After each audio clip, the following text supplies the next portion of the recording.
Bien, buenas tardes. Creo que ya está grabando esto. Sí, ya está grabando. Ven toda la pantalla, ¿cierto? Sí, se ve. Ya. Vamos a esta segunda parte de instalación y configuración del sistema operativo Windows. Así que tiene un poco lo que estabas comentando tú, Tania, al principio. Bueno, la idea de esta clase en particular, a mí insisto que hay cosas que me gustaría hacer más en laboratorio, pero lamentablemente la modalidad no es esa. Pero lo ideal sería que esto se pudiera hacer. Yo les llamo ahí a que se motiven en algún equipo o a través de alguna máquina virtual el poder hacer las instalaciones de probar estas cosas que vamos a revisar porque la verdad que son bastante entretenidas. Em, Así que nada, la idea de esta clase principalmente es como conocer el proceso de instalación de Windows para su versión de escritorio y servidor y adicionalmente algunas características de Windows Server y su herramienta administrativa principalmente. Ese es el foco de la clase. Yo creo que va a ser una clase bueno rápida porque en definitiva los pasos de instalación ahí los llamo a ser participativos porque en definitiva los pasos son bien acotados, son bien similares en ambos casos. Y también me gustaría saber si ustedes han tenido alguna experiencia en la instalación de esto, porque seguramente les va a ser bastante familiar si han hecho alguna instalación de alguna versión de Windows. Eh, por mi parte, profe, he instalado Windows desde la versión 3.0. O sea, tenía harto camino recorrido. Cacha al Marcelo. Él es un crack, nuestro Sí, sensei. sí, es nuestro sensei, profe. El Marcelo, el Loncumilla. Santísimo. Pero en Bien, a lo este mejor ramo, parece que te parezca un poco aburrido entonces la clase. no, pero no, la verdad es que no. No, De hecho, me no, gustaría que igual podríamos, somos poquitos, igual nos puede salir de la clase y hacernos un mini laboratorio. Claro. No tenemos problema. está un poco difícil, yo diría feliz, pero estoy bajo una máquina Mac y de hecho ya no me corre el VirtualBox sobre esta versión de Mac. Típico de los más, por eso no. Tiene sus pros y sus contras, pero Por en dos. particular no me corre en esta versión de Mac. Pero bueno, avancemos y vamos resolviendo dudas si es que, si es que existen. Bien, vamos a partir. Bueno, los tres tópicos que vamos a revisar en la clase de hoy día es la instalación de Windows de estación de usuario, Windows Server y algunas características de este último. Entonces, lo primero, aquí hablan de la preinstalación de un Windows 8, pero básicamente yo diría que en todos los sistemas operativos que yo vengo instalando hace harto rato es bien similar, ¿no? Algunas características más de personalización, sumas y otras, pero básicamente es lo mismo. Obviamente esto está más orientado para alguien que no lo ha hecho nunca. Si ustedes tienen experiencia les va a parecer un poco lógico. Está apuntado al Windows 8 porque de alguna forma la verdad que las versiones que yo he instalado el Windows 10 también no es mucha la diferencia en términos de los pasos más generales. Como les digo, sí hay otras cosas que son más específicas, pero tienen que ver más con la personalización del sistema operativo más que algo estructural del sistema operativo. Así que bueno, lo primero es que obviamente tengan el ISO o la imagen de la versión del sistema operativo que vayan a instalar. Antes era muy común tener un DVD, un CD del sistema operativo y hacer un arranque desde esa unidad para poder iniciar el proceso de instalación. De cara a esta instalación está mirada más desde el punto de vista de tener una máquina virtual a través del VirtualBox, por ejemplo, y poder, teniendo el archivo, el ISO, que es como la misma imagen del CD o el DVD, eh, poder tener todo el disco de instalación en un solo archivo. Entonces, en definitiva, lo que estábamos hablando un poco, Tania, cada sistema operativo tiene requisitos de hardware específicos y ahí yo creo que por ahí va tu tema. Hay que ver específicamente que tenga algún soporte específico de algún componente de tu equipo que haya que actualizar previamente en la versión de Windows 10 que tú estabas mencionando, antes de probablemente pasarle a una versión de Windows 11 y ahí poder hacer el traspaso de una versión a la otra. Esto es muy común. A mí me ha pasado en la migración de sistema operativo, migración de base de datos, de servidores de aplicación. Pasa tanto en servidores on-premise, que son servidores físicos, como también en servidores en la nube. Siempre hay algo que no es tan fluido en el proceso de actualización. Por eso, en mi experiencia, si es que la medida de lo posible así lo permite, cuando hay cambios de versiones muy importantes, yo buscaría hacer la instalación desde cero más que ir a hacer una actualización. Sirve como un ejercicio lo inconveniente que es que hacer respaldo de todo para poder hacer ese ejercicio, pero en definitiva es preferible tener una instalación limpia y hay muchas veces como que conviene un poco limpiar la casa y dejar las aplicaciones que uno realmente está utilizando y partir todo desde cero. Esa es mi recomendación. Obviamente que a veces no siempre es posible cuando hay ambientes productivos, ya pensando un poco más en aplicaciones a nivel de industria, esto es poco factible porque cuando los ambientes son productivos son como incólumes, nadie los puede tocar.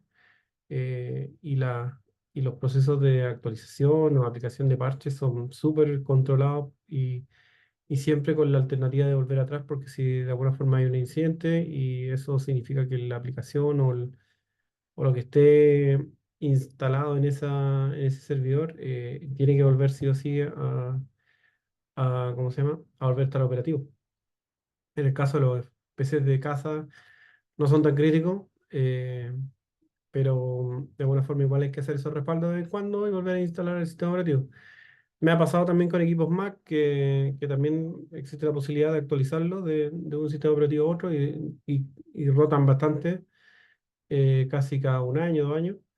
eh, y sigo creyendo que es la mejor alternativa y también como ejercicio el formatear el equipo y hacer la instalación desde cero más que ir de una versión a otra. Eso, bueno, aquí muestra claramente que se tiene la, la imagen del ISO y es importante sobre todo en el caso que nosotros vamos a instalar está pensado este ejercicio para una máquina, máquina virtual. ¿Mm? Entonces, una vez teniendo ya el archivo de instalación, el siguiente paso, digamos, es que a través de VirtualBox de alguna forma selecciono, esto creo que lo vimos en la clase en pasada ya, un poco el tema de la máquina virtual, pero Profe, queda, disculpe, perdón. ¿tiene por ahí alguna página donde podamos descargar las ISO? Mira, yo justo hoy día estaba revisando, hay un programa o sea, no, me refiero a un programa como eh, no quiero ocupar la palabra programa porque se confunde con aplicación, pero hay un espacio para programadores donde se pueden descargar versiones de Windows beta y de hecho se puede descargar una versión de las últimas versiones beta de Windows 10, de Windows 11 o de versiones anteriores. El programa se llama Windows Insider y si lo buscan, ustedes se registran ahí y les da la posibilidad de incluso tener las últimas versiones de Windows 11 antes que salga. Entonces son las versiones de desarrollo. Esa es una opción. Si no, principalmente buscarla en internet o descargar desde la misma página de Windows te permite bajar la ISO, obviamente que tienes que tener después la licencia. Y la otra posibilidad, en el caso de Windows Server, existe la versión de Windows Server 2016 que lo pueden buscar, que el cual te permite tener una máquina, perdón, un archivo ISO, también te baja el archivo ISO y tienes 180 días para probar una instalación sin licencia. Y puedes probar la instalación. Ahora, obviamente que las licencias de Windows Server son mucho más caras que las Windows normales. Pero esas son como las alternativas. Ya, después, otra alternativa yo no recomiendo que son Windows pirata y ese tipo de cosas. Pero hay, hay opciones. Ahora, si tienen un CD antiguo de alguna instalación de Windows que quisieran levantar y un lector de CD o grabador de CD, también pueden generar un ISO desde ese CD, crean la imagen y después que queda como archivo la pueden también ocupar en la máquina virtual. Ujú. Esa es la otra alternativa. Profe, disculpe mi ignorancia, pero ¿a qué se refiere con una imagen ISO? El ISO básicamente es una copia, si lo pensamos en un CD o un DVD que contiene mucho, si lo pensamos por ejemplo en una película, Probablemente si yo accedo a un DVD donde está la película, el archivo en sí de video junto con los subtítulos y probablemente otros más contenidos, voy a tener muchos archivos.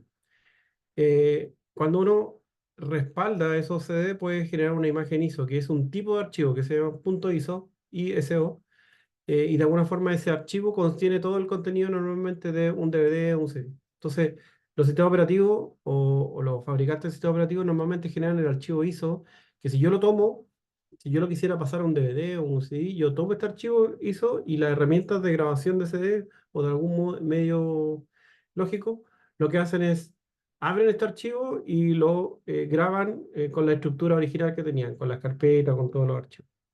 ¿Ah? Perfecto, Entonces, el VirtualBox, por ejemplo, es capaz de tomar este archivo y leerlo, o sea, abrirlo y ver todos los componentes que están internos. Es un archivo único. perfecto. Gracias, profe. Si tú le das doble clic, no pasa nada con el archivo, solamente se ocupa en esta instancia que te estoy mencionando, o sea, un VirtualBox o grabarlo en un CD o algo así. O descomprimirlo incluso. Es como un, es como un tipo de archivo comprimido, más que un archivo comprimido, es como un tipo de archivo que de alguna forma queda en un solo archivo. Lo, lo agrupa en un solo archivo. Eso es. Gracias, profe. Me queda claro. Eso.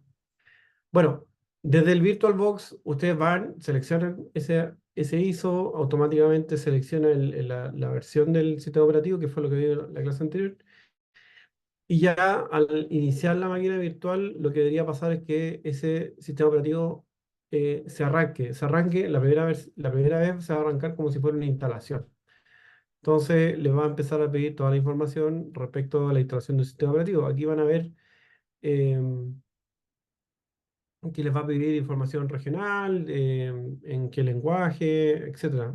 Información que es básica como para empezar a interactuar con la interfaz gráfica de la instalación y ya una vez eso vaya ocurriendo, uno puede ir haciéndolo el paso a paso de la instalación.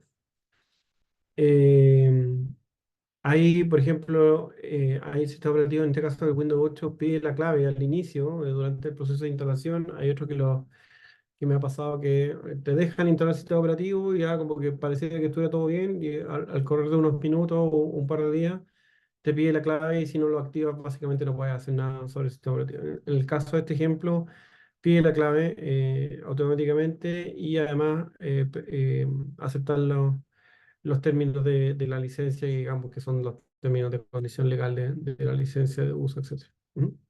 Esto es, yo le diría que en un 95% o más es así en todos los sistemas operativos que vayan a encontrar, ya sea servidor o de usuario.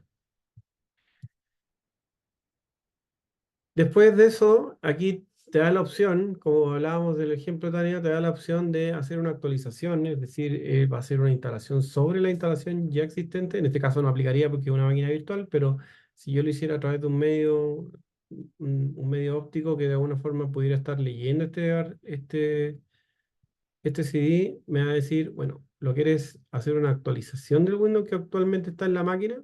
¿O vas a hacer una instalación personalizada que probablemente va a ser de cero? Personalizada significa que yo tengo que darle todos los parámetros, es decir, en este caso incluso me dice, oye, seleccioname la unidad, y si la unidad no está formateada, cuando los computadores están completamente nuevos, es decir, hasta el disco duro está nuevo, hay que particionar ese disco, generar una partición, formatear esa partición, y una vez que está particionada y formateada, eh, ya se puede hacer la instalación ahí. No sé si todos están, ¿cómo se llama?, familiarizados con el concepto de partición en disco. Si alguien tiene la duda, por favor, dígame, porque es relevante para entenderlo si es que se encuentran con esa posibilidad de instalación. ¿Todos conocen lo que es la partición de disco? Por acá sí. Yo sí. Ok. Bueno, El Anthony no sabe, pero sí, no quiere decirlo. perdón. El Anthony no sabe. Bueno, lo explico a nivel genérico. A ver, los discos cuando vienen completamente nuevos, sobre todo no estoy hablando de pendrive y ese tipo de cosas, discos que finalmente van a usarse para almacenamiento o para un sistema operativo. e incluso porque a lo mejor el sistema operativo en particular requiere un tipo de partición específica, es necesario particionarlo. Y la partición básicamente es decirle, mira, tu equipo, tu disco es de 1 tera y voy a ocupar el tera entero en una sola partición. O eventualmente yo podría dividir el disco en dos, en dejar 500 y 500 y hacer dos particiones. Y luego que hago la partición, o sea, que reservo el espacio en el disco, yo lo que hago es un formateo, darle un formato lógico a cómo se van a guardar los archivos dentro de ese disco duro, que puede ser en un tipo de formato FAT32 o NTFS, que tiene sus características, etcétera.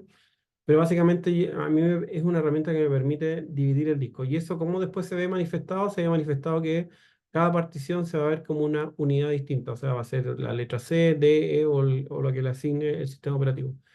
Eh, an- yo no lo he visto tanto ahora, pero antiguamente se usaba mucho esto de particionar el disco. Eran discos bastante más chicos y, y cundían bastante más, pero normalmente se hacía la partición C, o la principal, digamos, para instalar el sistema operativo y se agregaba otra partición adicional donde se dejaban como el resto de los documentos, por decirlo de alguna forma. Entonces, cualquier cosa que le pasara al sistema operativo quedaba en una sola partición y quedaba separada de la otra partición. Es como que físicamente fueran dos discos distintos y en definitiva son el mismo disco que tienen unidades diferentes de espacio. Eso es básicamente la partición. Tengo una consulta, profe. ¿Eh? Ejemplo, se supone que el computador normalmente trae el disco C, el disco D. Nosotros podemos hacer, tiene como una cantidad exacta de cómo fragmentar el disco, o sea, cómo partirlo en este caso. O sea, es criterio tuyo. Puedes particionarlo, digamos, en muchas secciones y el sistema operativo automáticamente le va a ir dando letras a cada una de las particiones una vez que ya lo formatees. No hay una restricción, pero obviamente que tiene que tener una lógica el particionarlo. O sea, no tiene mucho sentido partir el disco en muchas secciones porque, en definitiva, si después guardas muchos archivos, ese disco en teoría va a quedar lleno y vas a tener que seguir a la siguiente partición. Tiene lógica cuando probablemente tienes un sistema operativo acotado y quieres dejarlo ahí y separar la parte de documentos, ese tipo de cosas, ahí sí, digamos, sí. Pero para ese tipo de cosas. Ahora, la otra forma que tiene lógica, ya hablando de servidores, claro, estamos hablando de discos mucho más grandes y además que los storage funcionan distintos. Tú les vas poniendo discos al storage y él va sumando cantidad de gigas, tera o lo que sea, y él va sumando toda la cantidad de discos totales. Todos los discos que tú le pones, los ve como un solo disco. Entonces tú tienes que hacer esta lógica de, ok, él puede estar haciendo una partición que probablemente abarque dos discos y para ti es transparente. Y genera este tipo de particiones. Pero en el caso de PCs de escritorio, yo te diría que ya no es tan usado el sistema operativo y además que los sistemas operativos hoy día vienen muy protegidos en términos de lo que son archivos de usuario, que básicamente son los que genera el usuario, documentos, etcétera, contenido multimedia, versus los archivos que son los del sistema operativo. Entonces, los traen ocultos o vienen como bien súper indentados, como bien profundos. Entonces, antes era más común que uno tenía el disco C, Windows, y si tocaba algo en ese archivo, que podía quedarles con. Entonces, para protegerlo, como que los dejaba un poco en una partición aparte. Hoy día, no sé si está en buena práctica. Eventualmente, si tienes un disco muy grande y quieres darle una razón de uso diferente, yo te lo recomendaría, pero tienes que hacerlo normalmente al inicio de la instalación o el formateo del disco, porque si tú generas una sola partición y después quieres dividir esa partición, la verdad que va a ser, hay herramientas que lo hacen, pero yo te digo que el riesgo que finalmente pierdas información es alto. Así que recomendado hacer al principio, no después. Ya, En tu profe, gracias. ok. Les decía a los chicos, conversaba yo con los chicos por internet y también se pueden instalar dos sistemas operativos con distintas particiones, en Claro, distintas particiones. también está esa posibilidad, como te comentaba, hay sistemas operativos, no en el caso de Windows, pero hay sistemas operativos que requieren un tipo de partición específica o un tipo de formateo específico. Entonces tú Claro, eventualmente podrías crear una partición de arranque, la cual te permite seleccionar hacia qué sistema operativo vas a ejecutar. en su minuto yo creaba equipos con una partición Windows, que era la normal, que trabajaba normalmente, pero además tenía una partición Linux. Y lo que se hacía es que, claro, había una partición de arranque que la generaba de hecho Windows y me permitía seleccionar al inicio, cuando reiniciaba el computador, oye, por cuál arranque me voy, por el Linux o por el Windows. Si me iba por Windows, me iba por ese lado, y si no, me iba por el otro. Y tenían y Linux era capaz de leer la partición de disco que era como de archivo, que también se dejaba una adicional, se dejaba normalmente en FAT32, que es la más estándar. Entonces Linux también era capaz de leer esa porción de disco para poder guardar archivos. Ese es un buen caso de uso. Gracias ahí por el ejemplo.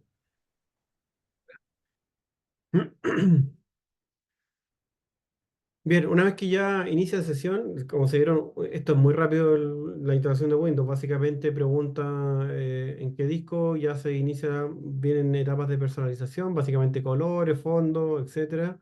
Nombre, normalmente definir un nombre de usuario que va a ser el administrador de la máquina, y ya van a pasar casi al primer inicio de sesión, donde van a identificar el típico escritorio, donde va a haber una barra, va a estar el menú de inicio con su icono, donde pueden adicionalmente agregar otras aplicaciones. Y en el caso de Windows 8 tiene unos gadgets que están a la mano derecha del escritorio, donde hay accesos, hoy día son más comunes los accesos a ciertas aplicaciones o una versión reducida de esas aplicaciones. Y importante siempre que una vez que den el primer inicio de sesión, es importante hacer un chequeo post inicio. Básicamente, el administrador de dispositivos verificar que todos los dispositivos están funcionando correctamente. Es normal, o antes por lo menos era normal, que uno terminara la instalación de Windows y no había sonido, o la resolución del monitor no conversaba con la capacidad que tenía la tarjeta gráfica. Siempre había algún dispositivo, el módem o la tarjeta red no había funcionado correctamente. Por lo tanto, lo primero es chequear si efectivamente a través del administrador de dispositivos, que todos los dispositivos que están conectados a ese equipo, son parte de ese equipo, estén con los drivers actualizados y no haya ningún conflicto entre los dispositivos. Ahora, cuando yo compro un notebook, normalmente van a venir con todos los drivers. Cuando yo probablemente hago una máquina virtual, este tipo de problemas tampoco se van a dar. Esto es más común cuando se arma un equipo desde cero y, claro, van a tener instalado el Windows de manera estándar y van a tener que empezar a sacar todos los drivers o meterse a la página del proveedor del dispositivo. Se armaron un equipo para descargar los drivers y poder sacarle el máximo provecho a esos dispositivos. Entonces ahí revisar, e incluso aunque Windows haya reconocido el dispositivo y le haya instalado algún driver, probablemente el genérico, vayan a la página del fabricante y descarguen la versión más actualizada, porque seguro hay una más actualizada o más optimizada. A veces vienen con software adicionales, a veces son útiles, a veces no, ahí tienen que revisarlo. Las características de red, básicamente ver si se va a conectar vía red inalámbrica o cableado, ver temas de seguridad, si es que es necesario en el caso de Windows. Creo que todavía sigue siendo muy necesario antivirus o firewall que les permita tener navegación segura. Y si el computador pertenece a un dominio, bueno, ingresarlo al dominio, porque de alguna forma se van a descargar todos los perfiles de seguridad que esa máquina requiera. Ujú. Sigo avanzando. Actualización del sistema operativo, obviamente, si hay parches disponibles, siempre verifiquen a través de Windows Update si hay parches, porque normalmente estos parches apuntan a temas de seguridad o fallas que se encontraron durante el post-uso del sistema operativo. Y por último, bueno, lo que les decía, instalación de aplicaciones de terceros, y incluso esta aplicaciones de terceros también siempre tienen la posibilidad hoy día de siempre estar actualizado y tienen que estar revisándolo por parches, ese tipo de cosas. Bueno, esa es una diferencia con Mac, que muchos de estos sistemas de antivirus y ese tipo de cosas, no, la verdad que no son requeridos. Bueno, nunca he tenido incidente con ese tipo de temas en Mac hasta ahora, por lo menos. ¿Hasta aquí alguna duda en lo que es la instalación del sistema operativo de escritorio? Por favor, háganme todas las preguntas que quieran, no hay problema. Profe, consulta. Yo tengo una consulta. Yo creo que soy el que necesita. Está bien, está bien. Sí, mire, por ejemplo, en caso de que nosotros consigamos una imagen ISO que no esté del todo funcional, por así decirlo, o sea, que quede o sea, que tenga algunos archivos dañados dentro de un disco, por así decirlo, un pendrive o cualquier entrada al computador, el proceso puede quedar a mitad, se puede dañar, por así decirlo, el sistema operativo, o sea, que es el Sí, que claro, estamos instalando. o sea, lo ideal es que ese archivo ISO, bueno, si es generado de un CD que viene con alguna copia original, no debería tener problema. Y si lo descargas de internet, de alguna página de algún fabricante o del dueño, probablemente no tener un problema. Pero claro, probablemente si haces una copia no sé, de una versión medio extraña, es probable que ni siquiera te arranque el instalador, digamos, o se caiga el proceso en el camino. Ok, ya, esa era como mi consulta, pues. Sí, sí. Alguna vez me tocó que en una época hicieron versiones de Windows como minimalistas, por de alguna forma decirlo, donde era un Windows que habían logrado sacarle como todos los elementos como que no estaban de más en Windows, y era una versión muy mínima de Windows. Y no recuerdo haberlo instalado, claro. En general funcionaba como Windows, no sé, bueno, tiene que haber sido por una versión del XP, por ahí hace hartos años atrás. Pero claro, cuando uno ya empezaba un poco más el detalle de instalar ciertas aplicaciones o instalarle otros dispositivos, se empezaba a caer a pedazos la instalación. No andaba ni para atrás, así que de una u otra forma había que volver a las versiones originales. Profe, otra consulta. Por Ujú. ejemplo, yo estoy estudiando analista en sistemas. Más que todo está orientado al tema de la programación.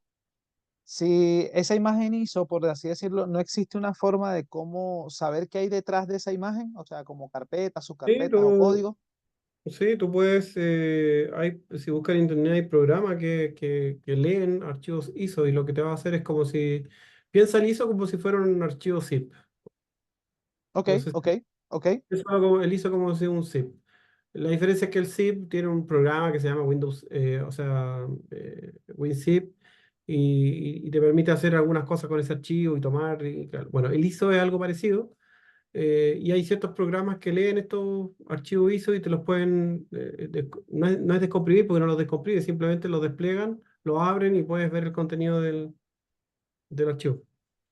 Ah, genial, Sí. genial. Gracias. Bien. Continúo con la instalación de Windows Server. Aquí se me quedó pegado el título y la lámina en realidad. Voy a saltarme esta. Voy a entrar a los sistemas operativos de red, o denominados como Network o Operation System. ¿Sí? Básicamente los sistemas operativos de red son los que nosotros normalmente denominamos en el caso de Windows como el Windows Server. ¿Por qué? Porque de alguna forma, en el caso particular de Windows, no es solamente el sistema operativo que administra la máquina, como lo hemos visto, sino que también eh, administra componentes de otras máquinas que pueden estar eventualmente en la red. Entonces, como dice ahí, facilitan compartir recursos y operar servicios en la red, obviamente.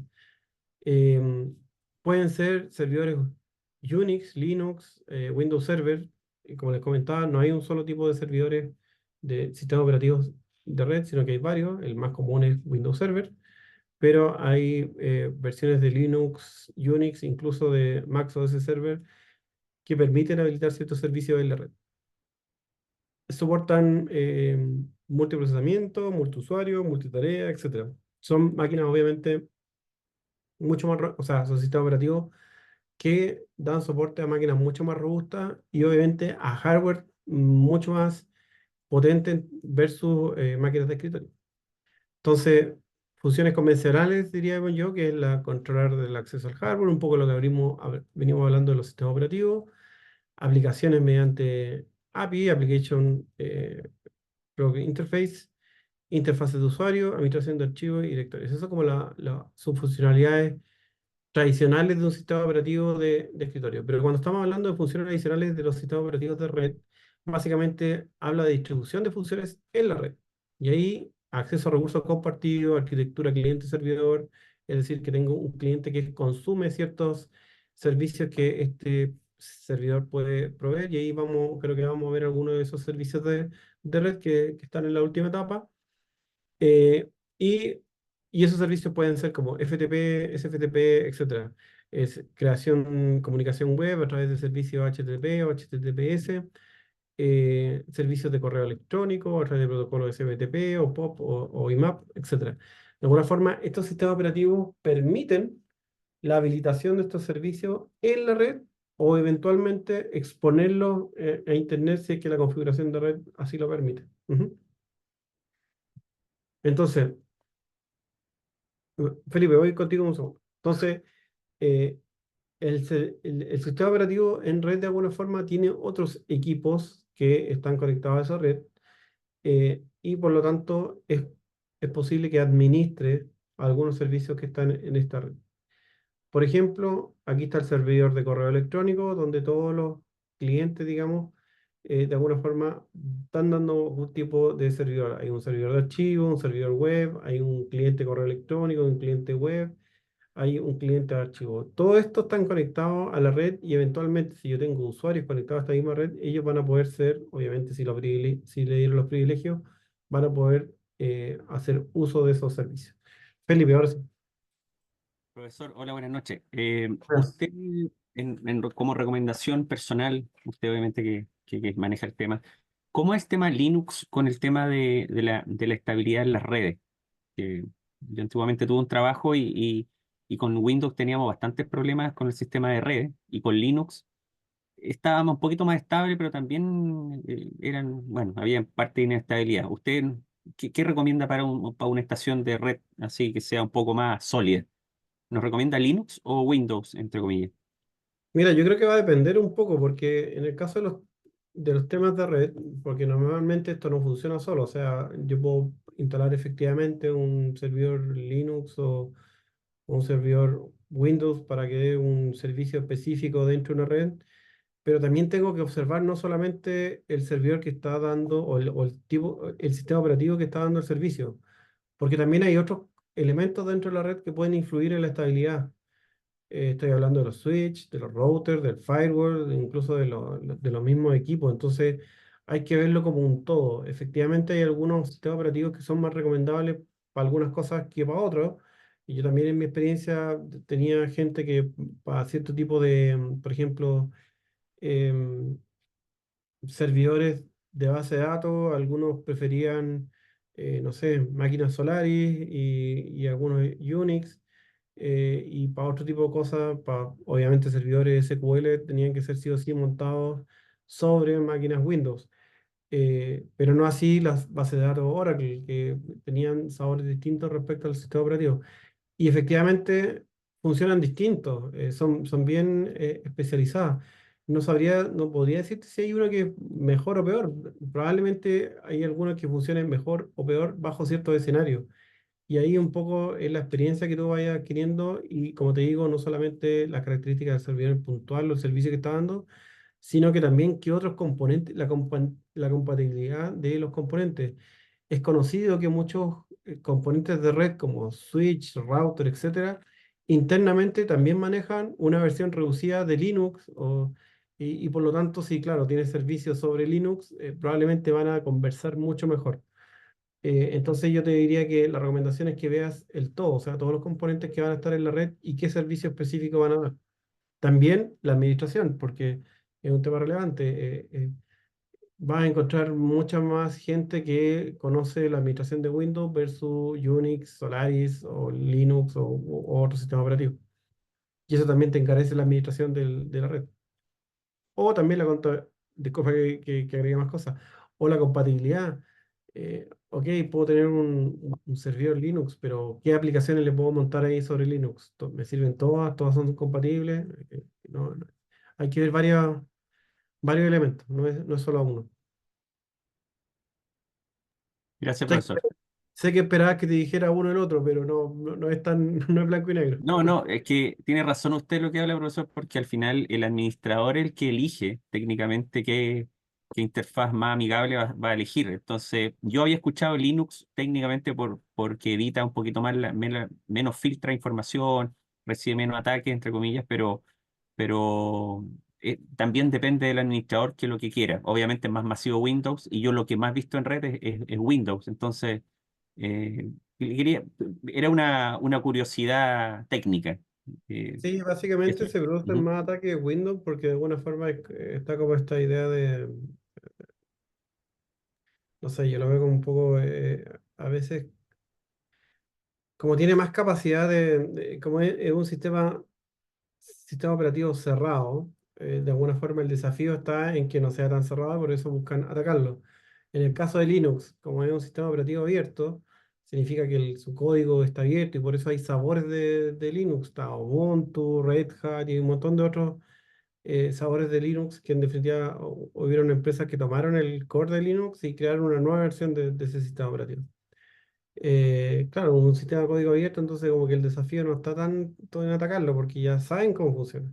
¿Sí? Y además han hecho herramientas potentes en términos de cómo protegerlo. Yo creo que Windows también ha avanzado en esa línea, digamos, pero su foco ha sido ser más comercial, y ese es el punto. Comercial no lo digo en sentido negativo, significa de cómo hago que, uno, la administración sea más fácil, más barata, sea más estándar en términos de que cualquier servicio que yo necesite disponibilizar rápido, no necesito ir a buscar un técnico de la NASA, sino que lo encuentro en el mercado fácil y la administración, digamos, es más simple. Y claro, desde el punto de vista tecnológico, claro, quiero tener el Ferrari, pero si el Ferrari necesito contratar 20 técnicos para que me vean una rueda, versus a alguien que probablemente conoce de Windows y me va a poder administrar todo el sistema operativo, bueno, ahí está el costo-beneficio. Entonces también pasa por ese tema, no es solamente del sabor en términos de gusto, sino que los costos que hay detrás y la facilidad de administrarlo. No es simple cuando ya empiezas a tener más servicios, más aplicaciones, más usuarios, se pone más complejo. Gracias, profesor. Eso. Bueno, siguiendo con esto, el hardware para los sistemas operativos de red, o más bien los sistemas operativos de red, permiten administrar de mejor hardware con mayor potencialidad. Entonces, este también es un tema. Probablemente si yo voy a instalar y ahí vamos a ver un ejemplo, si busco instalar un sistema operativo, y puede ser que lo que esté pasando ahí, Tania, sea eso, que el procesador, ya sea de la CPU o de la tarjeta gráfica que tiene ese equipo, es tan potente que a lo mejor por ahí el sistema operativo de escritorio no aguanta esa capacidad. Puede ser, no sé, estoy especulando, a lo mejor falta un par de parches, por eso te digo que a lo mejor hay una actualización más de bajo nivel, como una BIOS, ya sea de tarjeta gráfica o de la placa madre, que requiere actualizarse para que eventualmente el sistema operativo lo pueda interpretar. En el caso de los sistemas operativos de red o de tipo servidor, estos permiten obviamente mucho mayor capacidad de memoria porque tienen una capacidad de administración de esa memoria mucho más eficiente y pueden hacer a nivel de terabyte, por ejemplo. También el uso múltiple de CPU. Hoy día es normal encontrar CPU, digamos, de multicore, etcétera. Antes no era tan normal, digamos, y cuando empezaron a aparecer ese tipo de procesadores, se tuvo que crear una línea de sistema operativo que pudiera soportar ese tipo de arquitectura bueno, de 32 a 64 bits. Hoy día casi todos los equipos tienen 64 bits, pero hace un par de años atrás era muy raro encontrar un PC de escritorio con un bus de 64 bits. Hoy día es normal, digamos. Y los servidores ya vienen trabajando hace mucho rato en esa arquitectura y claro, los sistemas operativos de escritorio no lo soportaban. Disponibilidad. Em, tiene que ver también con aquí la posibilidad de virtualizar estas máquinas y poder ocupar un cierto nivel de disponibilidad de esos máquinas. Es decir, puedo medir qué tan disponibles, tienen herramientas administrativas que me permiten medir la disponibilidad desde el punto de vista de uso, también poder virtualizar, eh, ¿cómo se llama? Perdón, siendo más eficiente el uso del hardware, em, y facilitando la administración de eso. La conectividad, el poder tener la posibilidad de tener muchas tarjetas de red, en el caso de que este servidor cumpla una función dentro de lo que es la administración de red, y además tarjeta de red con una capacidad superior al estándar que normalmente para equipos convencionales son no sé, 10 gigabits o 1 gigabit incluso, 100 megas o 1 gigabit. Además, poder administrar la redundancia entre enlaces de red, es decir, puedo configurar dos servidores que sean redundantes en caso que uno de ellos se baje, automáticamente el otro presta el servicio, incluso entre tarjetas de red que estén respaldadas unas con otras para dar servicios de alta disponibilidad. Lo mismo pasa con los discos, con servidores, etcétera. Redundancia energética, que puedan estar conectados a sistemas UPS, que de alguna forma si se corta la luz, estos equipos normalmente no pueden llegar y apagarse, tienen un procedimiento de apagarse, y sobre todo si tienen aplicaciones o software complejo. Por lo tanto, la UPS dan ahí un tiempo para o estar dando disponibilidad al servicio antes de bajarlo, o correr un procedimiento de apagado sin que haya pérdida de información. Y por último, bueno, ya lo mencionaba, hardware redundante, que esto básicamente significa el tener, no sé, lo típico de espejos de discos duros, en el cual yo tengo probablemente 1 tera disponible hacia usuario, pero en la realidad es que hay 2 teras porque uno está haciendo espejo del otro. En caso de pérdida de información de uno de los discos, automáticamente se recupera el otro porque están espejados y se están constantemente traspasando información. Entonces, por ejemplo, aquí vemos un equipo que tiene eh, hasta 16 ranuras DIMM de DDR4, que podría soportar hasta 1 terabyte de memoria. Eso es mucha memoria. Hoy día un equipo con 16 GB, 32 GB anda perfecto. Discos duros de 112 terabytes distribuidos hasta 8 unidades, que ahí les decía que pueden tener muchas bahías de disco duro para insertarle estos discos, y el sistema operativo es capaz de administrar toda esa información. Y CPU con, bueno, muchos núcleos. Hoy día yo creo que la cantidad de núcleos por CPU cada vez lo que va avanzando cada vez más rápido. Pero básicamente estos sistemas operativos tienen esa capacidad de administrar la CPU, en términos de decir ya yo le asigno a un proceso o a una aplicación específica, le asigno cierta cantidad de CPU, cosa que probablemente en un sistema operativo de escritorio no me permite hacerlo. A no ser que lo haga una máquina virtual. Bien. La elección del sistema operativo red, básicamente, como te decía, creo que era Felipe que preguntaba, bueno, necesidades específicas de los servicios, número nominal de clientes que va a responder, capacidad de red requerida, costo, soporte, actualización de la plataforma. Eso tienes que considerarlo todo, ¿no? Más allá del gusto de alguien particular, creo que es relevante considerar los elementos del entorno en el cual estás instalando el sistema operativo red que va. Y ahí, como les decía, hay diversos sabores. Tenemos el típico Windows, digamos, código cerrado, licencias por pago de máquina. También el tipo de licenciamiento es bien relevante. En general, los sistemas operativos se licencian por máquina, pero ya cuando empezamos a ser más especializados en el tipo de aplicación, hay licenciamiento por usuarios conectados, usuarios redundantes, usuarios nombrados, por procesamiento, por core de CPU, bueno, hay un sinfín de modelos que establecen los fabricantes por su modelo de licenciamiento. Entonces, tenemos Linux, código abierto, entornos basados en comando fuertemente, pero también tiene entornos gráficos. Por eso existen las versiones de Red Hat, Ubuntu, otras versiones. Bueno, Linux en sí también igual trae una plataforma gráfica, pero obviamente que uno lo compara con Windows y es mucho más pobre en ese sentido, pero también es muy potente desde el punto de vista de la línea de comandos. FreeBSD, que también es una plataforma basada en Unix, tiene pequeñas diferencias en lo que es Linux con Unix, pero también es de código abierto, gratuito y tiene funciones avanzadas, potentes en servicios de red. Aquí, como les decía, hay máquinas que pueden estar basadas en este sistema operativo y que se enfocan o se centran en dar servicios de red, probablemente en convertir una máquina como a un router, ese tipo de cosas que de alguna forma pueden, más que un router, un firewall, por ejemplo, podría transformarse, o un proxy donde administra los accesos de red de unos usuarios. Tamax OS Server, la verdad que yo creo que aquí es uno de los que menos ocupado como sistema operativo, está basado igual en Unix, parte del sistema operativo de Apple tiene una componente de Unix y de hecho la línea de comando funciona más o menos como si fuera Linux, son muy similares. Y por último, como se pone acá como sistema operativo, pero en realidad más que sistema operativo es una capa de administración de hardware, el VMware, que de alguna forma permite desde su nivel más bajo desde el hardware levantar un pequeño entorno donde te dice, ok, ¿quieres levantar máquinas virtuales?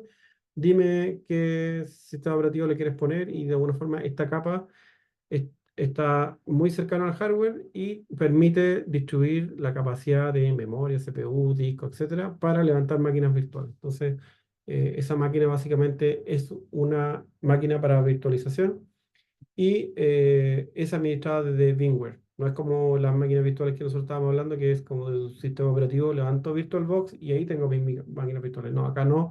Acá el sistema operativo es un sistema operativo de virtualización que me permite ocupar en porciones la capacidad del hardware. Ujú.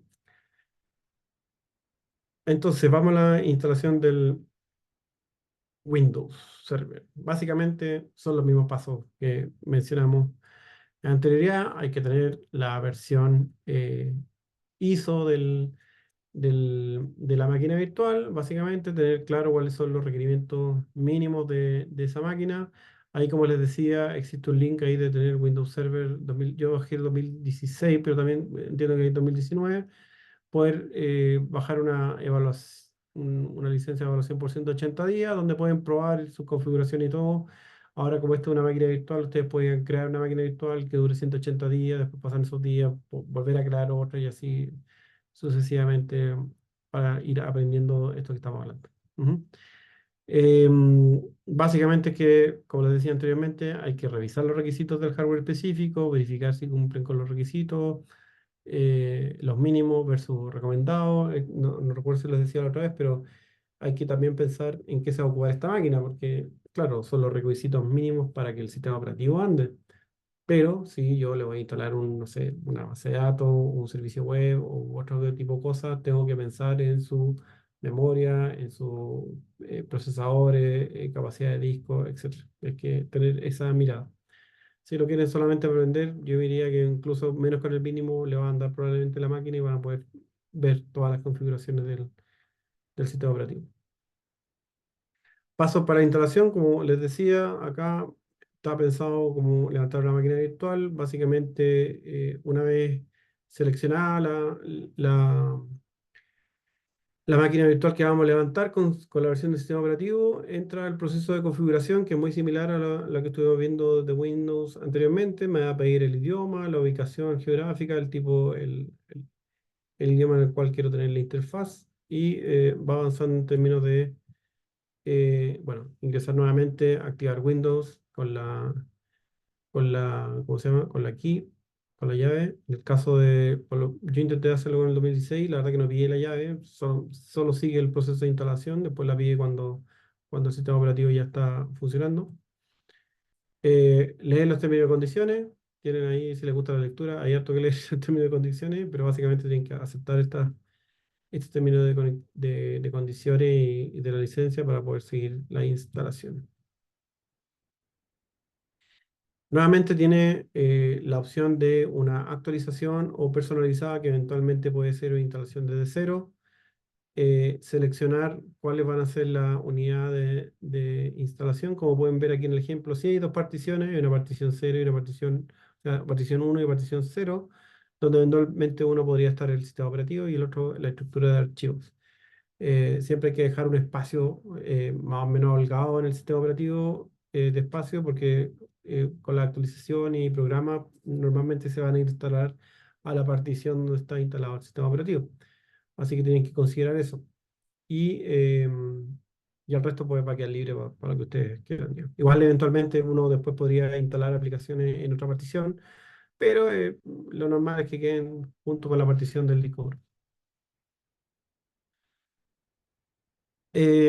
Una vez seleccionada la partición y el disco donde va a ser instalado, y asegurarse que tienen el espacio suficiente para poder instalar, ya viene como la parte entretenida porque va a empezar a avanzar en la instalación. Y una vez que se termine esa configuración, les va a pedir, y es súper importante esta clave, la password del administrador. Ese usuario, como se ven, ahí está bloqueado. Existe el administrator o el administrador, dependiendo de la versión del sistema operativo. Y es la cuenta superusuario que tiene el servidor. ¿Por qué? Porque en esta máquina vamos a poder configurar muchos servicios. Entonces, ese usuario es la clave. Ahora, ustedes pueden crear otros usuarios después que también sean administradores, pero en definitiva, este usuario en particular tiene los privilegios, todos los privilegios sobre la máquina, así que deben cuidarlo como si fuera algo muy preciado por usted. Entonces, y aquí ya debería partir el inicio de sesión, a diferencia del Windows tradicional, la diferencia de Windows, aquí nuevamente se me quedó pegado, perdón, ahí la interfaz de Windows 8, en realidad la interfaz de Windows Server, donde tiene acceso a todas las herramientas administrativas eh, para poder administrar y configurar los servicios web que vamos a ver a continuación. Entonces, en términos de interfaz de Windows 8 o cualquier Windows con Windows Server, van a ver que son casi idénticas. Bueno, la personalización es un poco diferente, pero la gran diferencia es que van a tener herramientas de administración de servicios en la red, que es lo que vamos a ver ahora. Ujú. Entonces, aquí vienen las características. Yo creo que esto es lo relevante de las características de Windows Server y cuáles son, por la cual es elegido como para poder administrar servicios en red. Entonces, la primera, y ahí les pregunto, ¿ustedes tienen alguna noción respecto a lo que es el Active Directory? Estoy un poco haciendo spoiler aquí, pero ¿tienen alguna noción? ¿Han escuchado esto en general de lo que es el Active Directory? No sé si ¿Y el resto de los compañeros? Solo una pincelada, profesor. No tan a fondo, pero he escuchado del Active Directory. Ok. El Active Directory es un servicio desarrollado por Microsoft principalmente que proporciona autenticación y administración centralizada de permisos. Eso es como el primer título del Active Directory. Y obviamente al proporcionar autenticación centralizada y administración de permisos, facilita la gestión de usuarios, equipos y recursos, por lo tanto mejora la seguridad y la eficiencia dentro de un dominio. El Active Directory sí o sí trabaja con lo que son los domain services o servicios de dominio, porque de alguna forma esto es como un paraguas en el cual el Active Directory funciona. Entonces, si lo vemos como más esquematizado, está el Active Directory que de alguna forma me proporciona la posibilidad de crear dominios, y en cada uno de esos dominios tengo cuentas o usuarios, tengo hardware que puedo administrar y también puedo administrar software. Y aquí el gran rol es como el administrador que es capaz de crear estos dominios, subdominios, que normalmente están asociados a unidades organizativas dentro de la organización, así que es súper relevante cómo se diseña esto. Ahí Marcelo me levantó la mano. profe, ¿vamos a aprender a crear estos dominios? Sí, hay un paso a paso de cómo efectivamente crear el Active Directory. Aquí está esquematizado paso a paso. Lo importante sería que ustedes lo pudieran practicar en su máquina, pero básicamente es bien simple porque es la habilitación. Y la habilitación yo diría que es como la parte que hay que centrarse y después ya tiene que ver con un diseño propio de cómo quieres tú dejar el dominio. ¿Me explico? Claro, que yo, sí, sí, sí. que yo trabajaba administrando el Active Directory, pero nunca lo creé. Ya Ah, venía creado desde sí, la verdad que es relativamente sencillo. Obviamente que tienes que tener ciertos permisos sobre la máquina y tener en consideración algunas configuraciones de la red, pero es relativamente sencillo. Aquí vamos a ver algunos pasos más adelante. Gracias, profe. Bien, entonces, viendo los conceptos clave, el dominio básicamente es el sistema de administración centralizada de los recursos de la red corporativa de los usuarios. Básicamente, usuarios, grupos y equipos. Esa es como la definición de dominio. El bosque es un nivel más alto de la jerarquía, de alguna forma, donde yo eventualmente podría tener uno o más dominios. Y ahí lo voy a esquematizar en un cuadro para que lo entiendan mejor. El árbol son grupos de dominio y comparten el mismo espacio sobre el nombre raíz, o sea, es parte del dominio. La unidad organizativa está dentro de los dominios o el árbol y de alguna forma es un conjunto de recursos de un dominio, un subconjunto, perdón. Y finalmente esto queda así, como que el forest, que es como se denomina bosque en inglés, contiene los dominios que fueron definidos por el administrador. Entonces, dentro de este bosque, puedo tener eventualmente varios dominios, pero uno sí principal. Siempre tiene que contener, siempre va a haber un dominio madre o padre que de alguna forma van a contener el resto de dominios. Dentro de cada dominio, estos van a contener unidades organizativas que de alguna forma van a representar alguna jerarquía en términos de permiso, habilitación o alguna definición que haya dentro de la compañía. Es súper importante. Y finalmente la unidad organizativa que de alguna forma contiene finalmente o los usuarios o los equipos que están dentro de esta organización. Entonces esos son como los tres componentes. El bosque, que básicamente va a tener todos los dominios y las unidades organizativas. Ujú. Es una estructura full jerárquica que de alguna forma ayuda a heredar ciertos permisos y estructurar muchas veces cómo está también diseñada la estructura organizacional de una empresa. Entonces, la configuración de Windows Server, eh, primero que nada, siempre hay que definir un nombre de máquina, eso es importantísimo, acceder a las propiedades del sistema y cambiar la máquina, porque de alguna forma hay que identificarla. Estamos pensando que una de estas máquinas siempre va a dar algún tipo de servicio en la red, así que es importante identificar ese equipo y darle un nombre. Y finalmente, como este servicio va a tener asignado un servicio específico, es importante definirle una IP estática. Em, entonces se debe seleccionar el dispositivo de red, ir a sus propiedades y finalmente definirle una red, una IP que está dentro del rango de las IPs que tiene la red de ustedes. En este caso hay una red ahí 10.0.0.100, pero eventualmente puede ser la típica 192.168.0. Algo. Eso, por eso te mencionaba que también tiene que estar asociado a la configuración de la red. ¿Por qué le estamos dando esta IP fija? Y lo reitero, es porque de alguna forma este servidor va a dar algún servicio de red. Por lo tanto, es necesario que el equipo tenga una IP fija, de manera que los equipos que se conectan a la red siempre sepan cuál es el servidor que está dando este servicio específico. Ujú.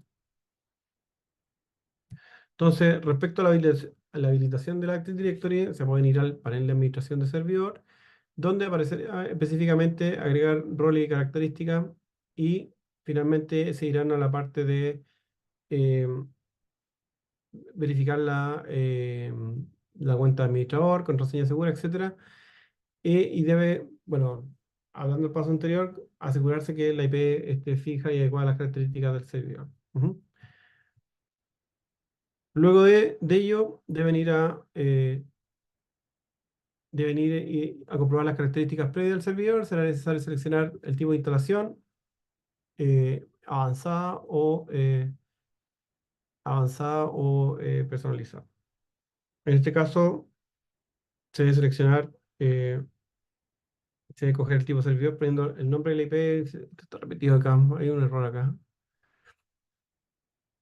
Acá ya estamos en la parte del servidor. Si se fijan, se debe acceder al Active Directory.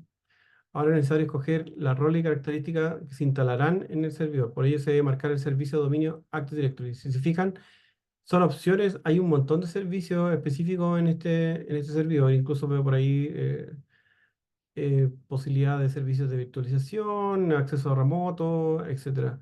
DHCP, DNS, etcétera. Aquí específicamente nos vamos a concentrar en el servicio de servicios de dominio de Active Directory. Y con eso, comprobar que las características de grupo .NET estén habilitadas, básicamente. Tienen que tener cada una de estas características de Net Framework 4.7, básicamente porque son temas de configuración y servicios que tienen que estar disponibles en la máquina para que el Active Directory funcione. Entonces, luego de eso, los servicios de dominio Active Directory se guardarán la información de los objetos de red, facilitando y asegurando el uso de los compartidos, porque ese elemento de red es bien relevante, porque como el Active Directory no solamente va a hacer control sobre usuarios y permisos, sino que también de máquinas. Este servicio de Active Directory va a dar la posibilidad de conectividad de usuarios y va de alguna forma distribuir esa información en el dominio para que cualquier usuario que esté creado en el dominio pueda acceder a cualquier máquina que esté dentro del dominio. No sé si me explico. Entonces, eh, se debe sí o sí tener estos parámetros de red a mano junto con el administrador de red para poder configurar este servicio y que todo quede bien configurado y reconocible dentro de los usuarios de red. Luego de checarlo, se puede hacer clic en instalar y se queda habilitado el servicio. ¿Mm? Finalmente, se va a instalar esto, se tiene que instalar y se va a distribuir dentro de la red. Y finalmente, esto queda habilitado, pero no obstante de esto, queda habilitado el servicio. Luego de esto se debe hay que promover el servicio. Y el siguiente paso, para promover este servicio, básicamente en el panel, ahí se identifica como un mensaje de precaución donde debe haber una alerta amarilla que requiere la configuración del servidor, que en el caso que le pusimos aquí Win 2019, y ofrecer la promoción del controlador de dominio. Al hacer clic, básicamente es agregar un nuevo bosque, que es lo que estábamos hablando, el concepto, y ahí viene el nombre del dominio, en este caso es ipptest.cl. Ahí se va a promover el nombre del dominio hacia la red, por lo tanto es relevante. En el primer paso fue habilitar los servicios de dominio, en este caso vamos a promover el dominio en la red. Se debe seleccionar el bosque funcional, en este caso Windows Server 2016, y establecer una contraseña segura para ese dominio. Es importante nuevamente esa contraseña porque de alguna forma es la que nos permite conectarnos al dominio y la configuración de este. Y además de esto se le va a dar el nombre del dominio en la NetBIOS, que va a ser ipptest, que son configuraciones adicionales. Por último, se muestran las rutas de acceso a los archivos del sistema como resumen. Y después de esto, el proceso de promoción del servidor controlador quedará en instalar y queda ya finalizado. Ese es como son los dos procesos del Active Directory. Una es habilitar el servicio, que es lo que vimos en los pasos iniciales. Y lo segundo es promover ese dominio en la red. Lo que queda posterior a esto tiene que ver ya con crear la estructura de dominio, o sea, el dominio ya está, pero hay que crear las unidades organizativas, etcétera, que es un poco lo que vamos a explicar a continuación. Entonces, como el Active Directory como un centro de gestión de objetos que van a estar dentro de la red, es importante tener en consideración 4 elementos. Los usuarios, que básicamente voy a tener dentro de esta red, grupos de usuarios que van a conformar esta red, la unidad organizativa, y finalmente los equipos, que básicamente son los equipos físicos de esto.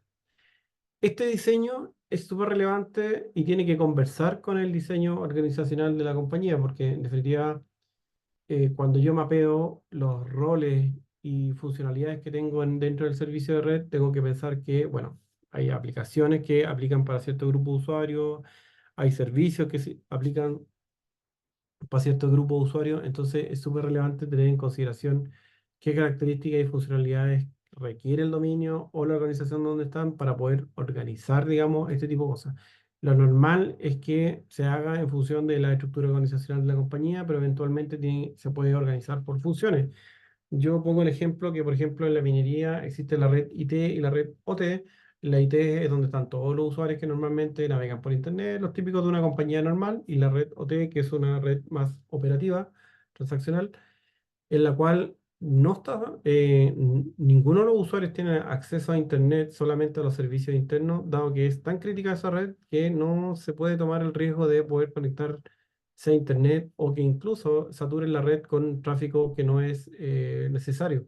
Por lo tanto, se genera una red y se autentica a usuarios dentro de esa red solo que tengan cierto un rol, cierto un perfil y cierto una ubicación física. Entonces, es un ejemplo, en el cual esta segmentación de los equipos de trabajo es bien relevante porque tienen funciones diferentes más allá que pertenezcan a la misma empresa. Ujú.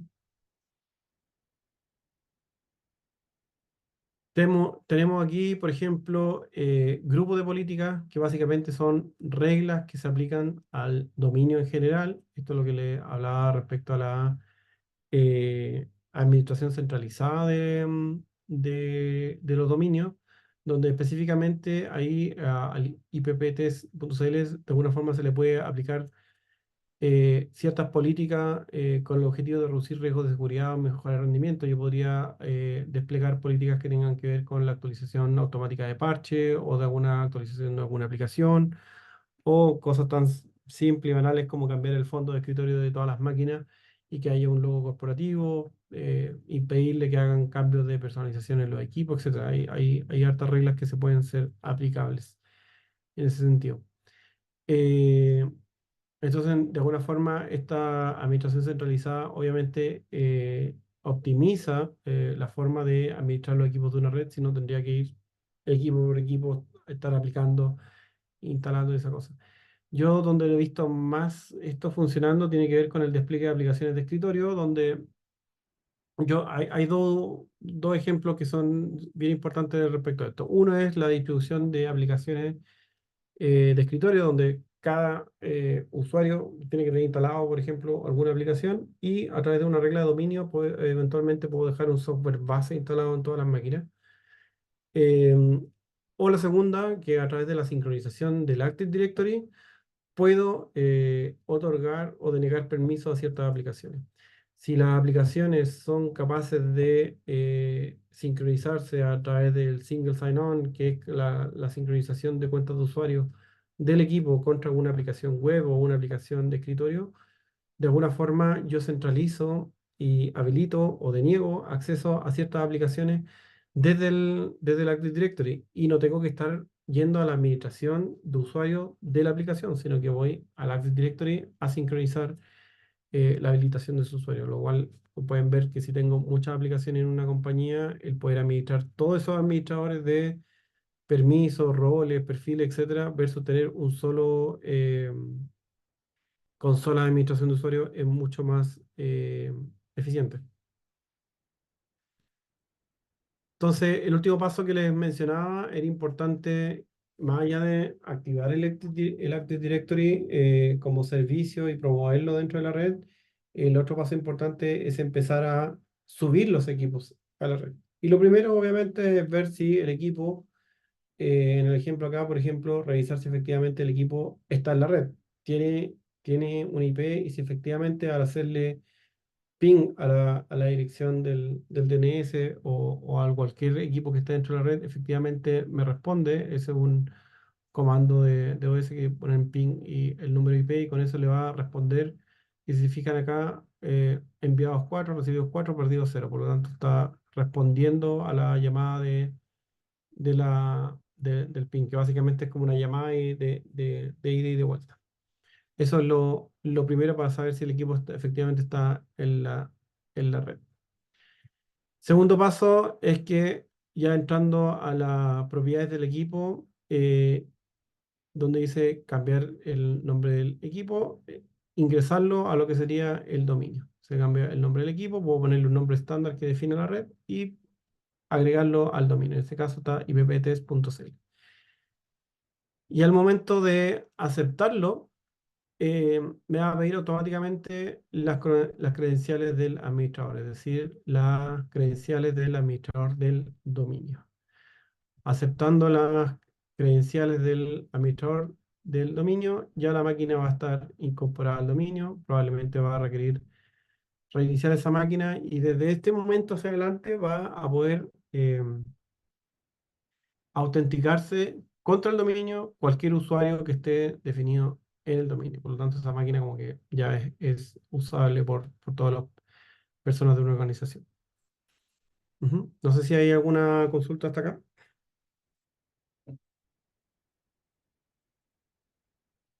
No, profe, todo claro, profe. Ok. Todo claro, profesor. Bien. Esos son como los pasos que hay para cada una de las etapas. Si se fijan, me gustaría hacer como la distinción entre, bueno, aquí incluí igual las máquinas virtuales porque es un elemento importante. Si muchos de estos sistemas operativos en red, yo les invito a que puedan bajar esta aplicación VirtualBox, puedan bajar algunas de las versiones de Windows Server que puedan instalar y ver el paso a paso de estas configuraciones. Yo creo que es la mejor forma de aprender. Va a estar este material disponible, también está el PDF que contiene la información un poco más detallada. Revísenlo y traten de jugar y hacer este laboratorio con la máquina virtual, esa es la idea. Y sin duda, la herramienta en sí de máquinas virtuales nos permite esta posibilidad de aprendizaje, pero también en la vida real, como les decía, cuando tenemos equipos muy grandes en términos de hardware, nos permite administrar mejor las capacidades de esa máquina, e incluso yo en una máquina virtual podría tener dos, tres máquinas virtuales, y cada una de estas máquinas asignarle un servicio específico. Una podría ser el servidor de dominio, el otro Active Directory, un servicio FTP, un servicio de aplicación web, etcétera, y todo dentro de la máquina y cada máquina corriendo de manera independiente, ocupando sus propios recursos y no compitiendo cada servicio por los recursos de la misma máquina. Eso es bien relevante. Por último, vimos la instalación, en este caso de Windows 8.1 y Windows Server 2019, el paso a paso. Es importante que tengan en consideración que en general la instalación de estas plataformas de sistema operativo, tanto versiones de server o de escritorio, son bien similares, y las distinciones se van a dar el momento de que necesiten ocupar su herramienta administrativa que Windows Server tiene y que probablemente Windows, o sea, no probablemente, no tiene Windows en su versión de escritorio. Por último, el Active Directory como una herramienta de administración de los servicios de seguridad, autenticación y de recursos sobre la red, que es súper relevante cuando van a armar o diseñar una red. Siempre consideren el diseño funcional de ese dominio en términos de si son unidades organizativas y qué recursos requieren esas unidades organizativas, y si es factible segmentarlos por subdominio o unidad organizativa, de manera que el día de mañana, si hay aplicaciones que estén segmentadas también por esta unidad organizativa y puedan sincronizarlas con el Active Directory, es una buena herramienta centralizada de administrar, tanto para dar de alta a los usuarios como darlos de baja, ¿no? Hay escenarios en los cuales se requiere dar de baja a usuarios rápidamente, y a través del Active Directory eso se puede hacer muy rápido. Y por último, bueno, unir los equipos al dominio, porque si no están bajo el dominio, se pierde totalmente el control de estas máquinas. No sé si, yo sé que tenemos súper poco tiempo y que es harta materia, pero ahí les invito a que puedan revisar, y si tienen consulta me escriban por Canvas cualquier duda.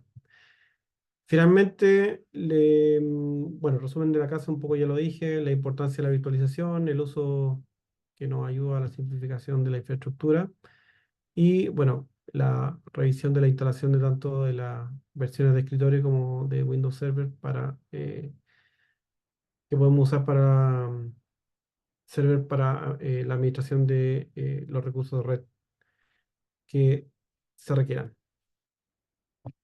¿Dudas, preguntas? Profe, consulta. ¿Nos podría dejar esta PPT de casualidad en los anuncios, porfa? Sí, va a quedar ahí, va a quedar dentro de los... terminando la clase, probablemente entre hoy día y mañana la van a subir, o el viernes, pero ya la tiene la tutora, así que va a quedar disponible ahí.